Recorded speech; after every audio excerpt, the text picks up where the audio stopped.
بسم الله الرحمن الرحيم إن الحمد لله نحمده ونستعينه ونستغفره ونؤمن به ونتوكل عليه ونعوذ بالله من شرور أنفسنا ومن سيئات أعمالنا من يهده الله فلا مضل له ومن يضلله فلا هادي له وأشهد أن لا إله إلا الله وحده لا شريك له وأشهد أن محمدا عبده ورسوله أما بعد فأعوذ بالله من الشيطان الرجيم بسم الله الرحمن الرحيم ألف لام ميم ذلك الكتاب لا ريب فيه هدى للمتقين الذين يؤمنون بالغيب ويقيمون الصلاة ومما رزقناهم ينفقون صدق الله العظيم إن الله وملائكته يصلون على النبي يا أيها الذين آمنوا صلوا عليه وسلموا تسليما اللهم صل على سيدنا محمد وعلى آل سيدنا محمد كما صليت على سيدنا إبراهيم وعلى آل سيدنا إبراهيم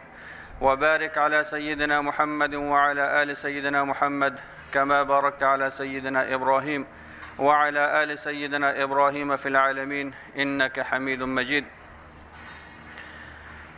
ډیرو قدرمنو محترمو مسلمانانو، الله سبحانه وتعالى په قرآن عظیم الشان کې فرمای وسارعوا إلى مغفرة من ربكم وجنة عرضها السماوات والأرض، بل ځکه فرمای كعرض السماء والأرض.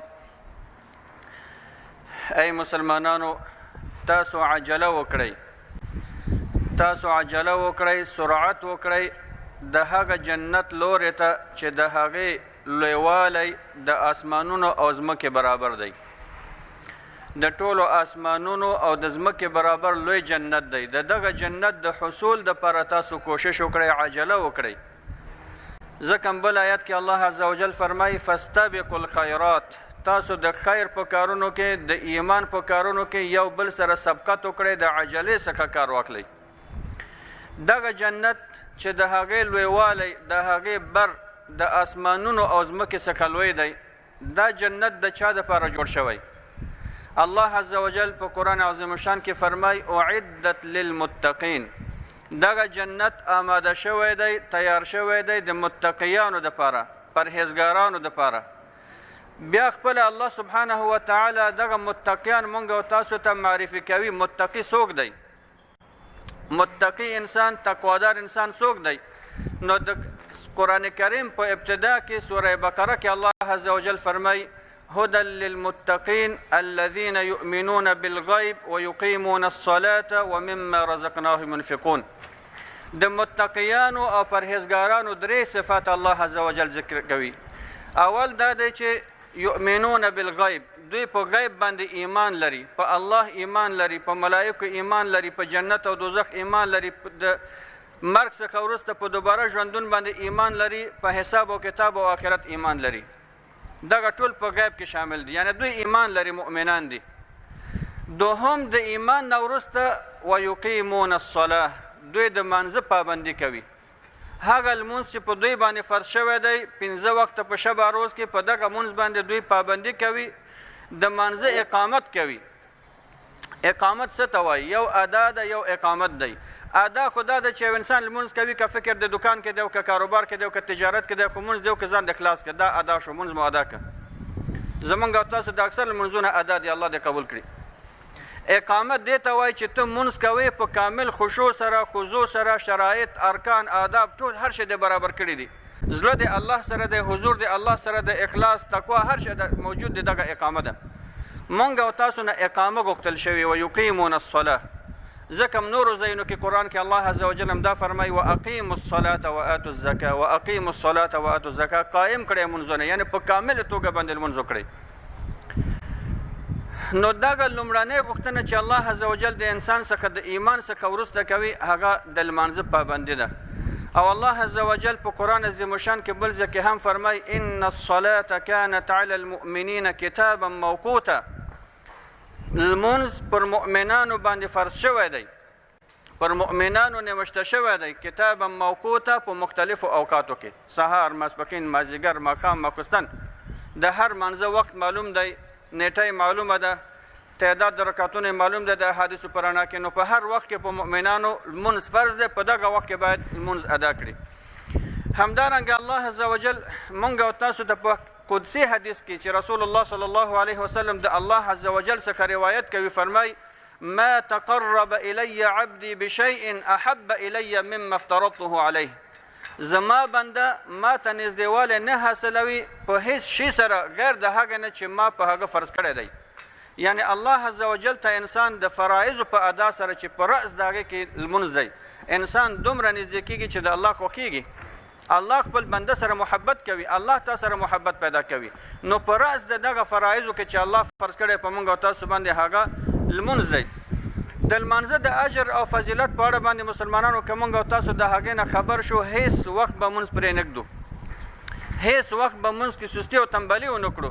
رسول الله صلی الله علیه وسلم فرمایي هغه انسان چې په خپل کور کې لمونځ وکړي او بخې خپل کور کې اودس وکړي او دی د کور څخه حرکت کوي مسجد ته راځي او دی بل هیڅ نیت نه لري، فقط نیت هم دا دی چې زه مسجد ته ځم لمونځ کوم، دی چې د کور څخه هر قدم پورته کوي الله عز وجل دته یوه درجه پورته کوي او هر دوهم قدم چې ږدي یو ګناه ورته الله عز وجل عفو کوي.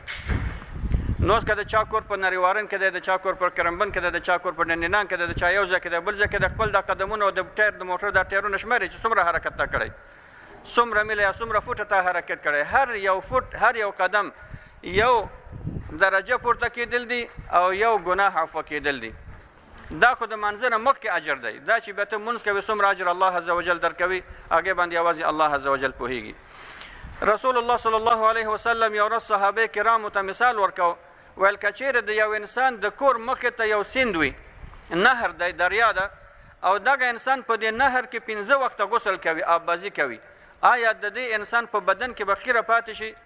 صحابه ویل یا رسول الله نه پاتې کېږي، ځکه 15 وارې چې یو انسان غسل کوي د ده به څه خیره بدن کې پاتې شي؟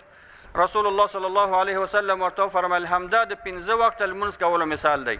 هغه څوک چې 15 وخته لمونځ کوي د ده په بدن کې هیڅ ګناه نه پاتې کېږي، ټول ګناهونه ورته الله عفو کوي.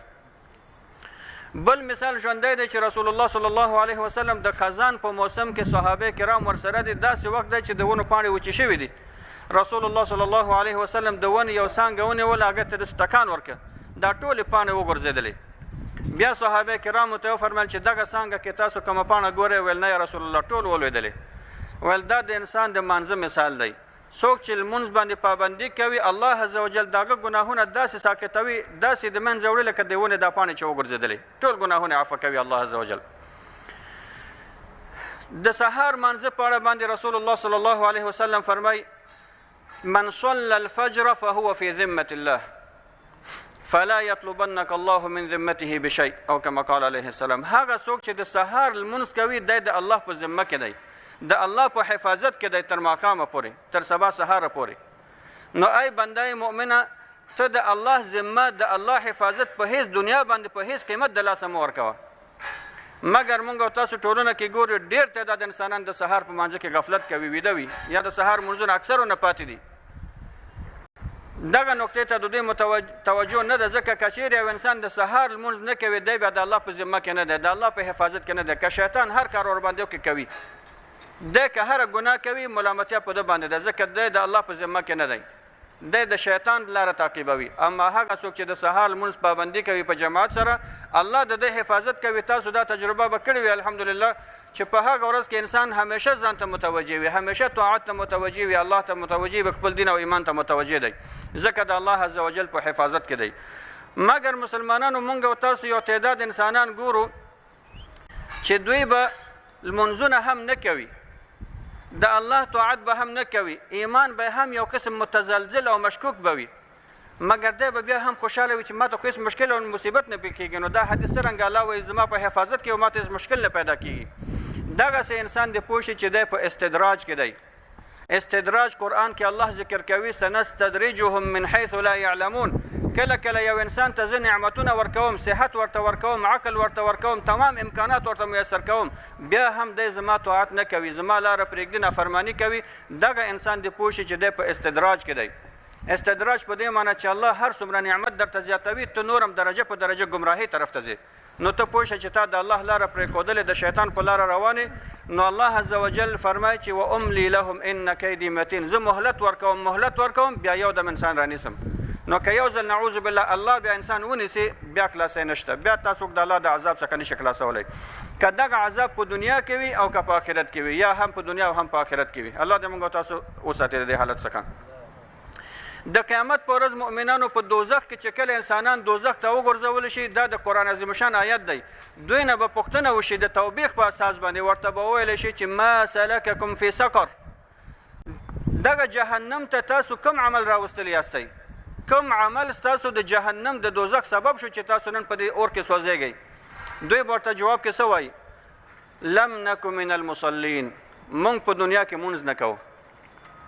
ولم نکو نطعم المسکین، موږ د مسکینانو مرسته نه کوله. وکنا نخوض مع الخائضین، موږ خلکو سره ماغه د دنیا خبرې کولې، له و لعب کې مشغول وو. موږ تاسو کله کله ګورو جنازې په سر باندې هلته د جنازې لمونځ ادا کېږي، یو تدن خپله مستۍ کې افتر یم هلته، حد اقل ته د قبر په سر ولاړې، جنازه کې ولاړې، قبرستان کې ولاړې، امام درته د قرآن او د حدیث آیاتونه وایي، حد اقل یو 15 دقیقې خو غوږ ونیسه. مګر دغه انسان الله تعالی هماغه د قبر په سر ملا ورته ماته کړې ده، دغه 15 دقیقو دپاره دی وخت نشي ورکولی. وکنا نخوض مع الخائضین، مونږ خلکو سره ماغه بېهوده خبرې کولې. یو سړی به راځي تا ته به وایي چې ولا آخرت نشته، عذاب نشته، څوک د قبر نه بیرته راغلی، عذاب چېرته ده، فلان چېرته دی. دا هماغه تقلیدي خبرې چې پخواني کفار هم کولې، اوس هم کوي. مونږ او تاسو اوس 21مې پېړۍ کې اوسېږي، خو هماغه جهالت چې په 1500 کاله مخکې و، نن بیا هماغه جهالت موجود دی، خو نن په ماډرن شکل باندې دی. نن ماډرن جاهل لرو، هغه وخت موږ لږ ساده جاهل درلوده. فرق په دې کې نشته، عین جمله، عین عقیده، عین الفاظ، عین کاروبار، خو په بل الفاظو سره لباس یې بدل شوی دی، خو هماغه جاهل دی. ځان به تا ته مسلمان ښکاره کوي، مسجد ته به راځي، دلته به ودرېږي، مونځ به نه کوي. نو دغسې مسلمان نه بیا انسان څه توقع وکړي. ځکه الله عز وجل چې فرمایي ما سلککم فی سقر، تاسو کوم شي جهنم ته اچولی یاستئ؟ نو دی به وایي چې لم نکو من المصلین، موږ مونځ نه کوو. نور شیان دوی نه یادوي چې موږ دا کول دا کول، مونځ به نه کوو، مسکینانو سره مو مرسته نه کوله، بېهوده خبرې مو کولې، بې ایماني خبرې مو کولې. اوس موږ او تاسو په همدې خپله ټولنه کې داسې کسان هم لرو چې په دنیوي مسایلو کې ورسره کښېنې، ته به فکر کوې چې د ده نه پوخ او عاقل انسان نشته. مګر کله چې ایماني خبرو کې در سره خبرې کوي، بیا د نه ګډ کمونست او ګډ کافر د ده نه بل نشته. خپله خو به ایمان نه لري، نور ځوانان هم د ایمان څخه لرې کوي. بې ایمانۍ ته به خلک دعوتوي، جومات کې به هم ناست وي، مانځه صف ته به هم درته راځي، مونځ به هم نه کوي، د بې ایمانۍ خبرې به هم درته کوي، او ښه په جرأت او په شجاعت سره به تا ته ګوري هم. حیا الوتلی ده د انسانانو د ځمکې څخه. ځکه هم رسول الله صلی الله علیه وسلم فرمایي اذا لم تستحي فاصنع ما شئت. ای انسان، هر کله چې حیا دې د لاسه ورکړه، بیا هر کار چې کوي وکړه. چې انسان حیا ونه لري، دا بیا عمر پر ارتباط نه لري چې دا سپینګری ده یا دا ځوان ده یا هلک ده یا کشر ده یا مشر دی. چې حیا دې د لاسه ورکړه، بیا هر کار کولی شي، هر کار تا ته اسانه دی. دلته به خلک لمونځ کوي، دی به دلته ولاړ وي سګرټ بس کي، حیا نشته. دلته به خلک لمونځ کوي، دی به شاته خبرې کوي، مسخرې به کوي، د خلکو منځونه به خرابوي، فاسدوي، حیا نشته. ځکه هماغه د پیغمبر صلی الله علیه وسلم حدیث مصداق دی چې حیا دې د لاسه ورکړه، بیا هر کار کولی شي. نو بل حدیث شریف کې رسول الله، بل آیت کې الله عز وجل فرمای یوم یکشف عن ساق ویدعون الى السجود فلا یستطیعون خاشعة ابصارهم ترهقهم ذله وقد كانوا يدعون الى السجود وهم سالمون. کله چې د قیامت په ورځ حساب او کتاب پیل شي، د قیامت په ورځ هغه شدت او هغه ویره، هر شی په خپل ځای شي، انسانان به داسې حالت ته ورسېږي چې په ګوډو به کیني، په زنګنو به کیني، ودرېدلی به نه شي. نو چې کله هغه د عذاب شدت راښکاره شي، جهنم خلک وګوري، نو دلته به ځینې جهنمیان بیا سجده کولو ته الله دعوت وایي چې راځه سجده وکړه، مونځ وکړه. فلا یستطیعون، بیا به لمونځ نشي کولی. الله عز وجل به د نور عذاب زیاتوالي دپاره، د دوی د اهانت او ذلیلولو دپاره ورته وایي راځه لمونځ وکړه، بیا به دی نشي کولی. توانمندي به نه لري، امکانات به نه لري. ځکه هم الله فرمایي وقد كانوا يدعون الى السجود وهم سالمون. په دنیا کې به دوی منځه ته دعوتېدل په داسې حال کې چې دی سالم و، عذر یې نه درلوده، صحت یې درلوده، توانمندي درلودله، هر شي دپاره دی مناسب و، مګر مونځ یې نه کوو، سالم انسان و، مونځ یې نه کوو. لکه اوس چې موږ او تاسو جومات کې ګورو، دغه ځای کې به ولاړ وي، دلته به خلک لمونځ کوي، دی به لمونځ نه کوي. ولې لمونځ نه کوي؟ والله زه اودس نه لرم. خو دغلته تاسو وښجه، که تشناب ته ضرورت لري تشناب شته، که جنابت لري دغلته غسلخانه شته، که اودس نه لري دلته د اوداسه بندوبست شته. هیڅ عذر تا ته نه دی پاتې. ته کوم داسې عذر لري چې هغه تا د منځه څخه پاتې کوي؟ مونځ مسلمانانو دا خبره ما مخکې هم کړې، یوازینی هغه عمل دی چې په هیڅ حالت کې نه ساکتېږي. په ولاړې مونځ نشي کولی، کېنه مونځ وکړه. په ناستې نشي کولی، په اشاره باندې مونځ وکړه. یعنې حتی د ورځو په اشاره باندې لمونځ کول جواز لري. یعنې هیڅ حالت کې مونځ تانه نه ساکتېږي.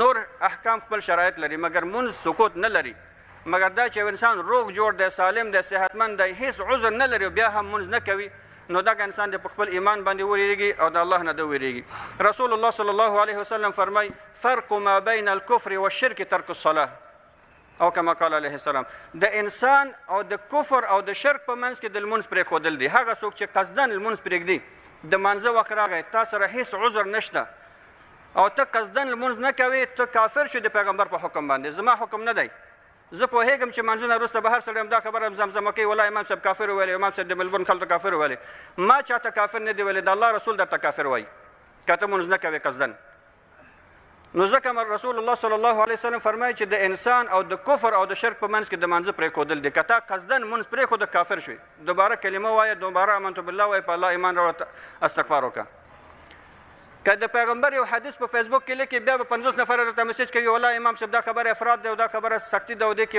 اصولګرایي ده او دې کې فلان ده او دې کې فلان دی ځوانان متنفر کېږي او دا کېږي نو ځوان چې مونځ نه کوي هغه سپین ږیری چې مونځ نه کوي د الله لعنت دی په داسې باندې موږ څه وکړو چې د پیغمبر حدیث ته غاړه نه ایږدي د قرآن آیت ته غاړه نه ایږدي خپل ایمان ته فکر نه کوي نو موږ څه ورسره وکړو ما خو فقط د پیغمبر حدیث نه مشته کړی ما خو د قرآن آیت ترجمه کړی خپل ځان نه خو مې فتوا نه ده ورکړې نو دلته رسول الله صلی الله علیه وسلم فرمایي من ترک الصلاة متعمدا فقد کفر هغه انسان چې قصدن لمونځ پرېږدي دی کافر شو په قصدن لمونځ پرېښودلو کې د ټولو مذاهبو اتفاق ده چې انسان کافر کیږي فقط هغه انسان چې د تنبلۍ نه او تکاسل په سبب باندې لمونځ نه کوي دا د لمونځ کوم او دا د لمونځ کوم او دا د لمونځ کوم مثلا لمونځ د مانځه وخت نه وته دغه انسان په اړه باندې امام احمد امام شافعي امام مالک ټول وایي چې دا کافر دی فقط امام ابو حنیفه رحمه الله وایي چې دا اکبر الکبائر ده کبیره ترینه ګناه ده د توبه وباسي فقط د تکاسل او تنبلۍ په سبب باندې چې ایمان لري خدا د کوم دا د کوم دا د کوم مونځ نه پاتې شو